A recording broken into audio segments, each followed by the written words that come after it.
Los Angeles, la cité des anges.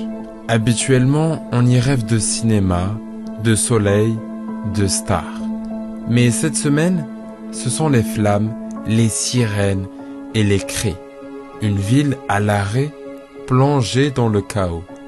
Ce mercredi, alors que la nuit tombait sur la Californie et que le jour se levait en France, Karen Bass, la maire de Los Angeles, déclarait l'état d'urgence. Et avec lui, un couvre-feu strict dans le centre-ville. L'objectif étant de mettre fin aux actes de vandalisme et de pillage, selon les mots. Mais derrière cette mesure exceptionnelle, c'est toute l'Amérique qui semble vaciller.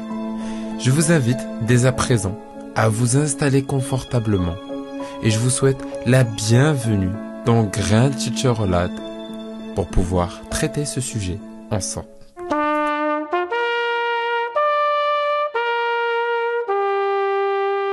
Grand Teacher relate les histoires de la finance. Retour en arrière.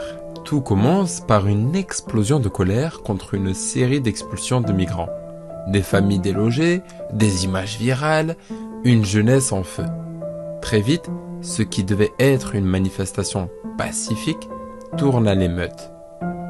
En réponse, Donald Trump, fidèle à sa rhétorique musclée, envoie 700 marines et promet de libérer Los Angeles d'une invasion d'ennemis étrangers. Mais cette déclaration ne calme rien, bien au contraire, elle ravive la flamme. Pourquoi ?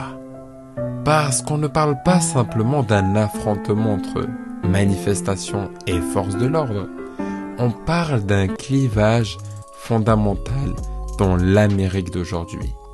D'un côté, des populations migrantes, souvent précaires, souvent invisibles, qui refusent d'être les boucs émissaires d'une politique électoraliste. De l'autre, un pouvoir central qui brandit l'ordre et la sécurité comme réponse universelle à toute contestation.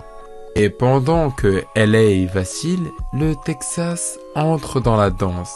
Ce matin, Greg Abbott, gouverneur républicain et fervent soutien de Trump, annonce à son tour le déploiement de la garde nationale à la frontière mexicaine. C'est désormais un affrontement à l'échelle fédérale. L'État contre les villes, la Maison-Blanche contre les territoires, la peur contre la colère. Mais attention, l'histoire des États-Unis nous enseigne une chose. Les couvre-feux, les militaires, les promesses de sécurité sont souvent les symptômes, mais jamais les solutions. Los Angeles a déjà connu des nuits de feu. Rappelons Watts en 1965, ou bien encore Rodney King en 1992, ou bien encore avec George Floyd en 2020. À chaque fois, le feu repartait d'une étincelle sociale. Et à chaque fois, on croyait pouvoir l'éteindre avec des bottes, des boucliers et des blindés.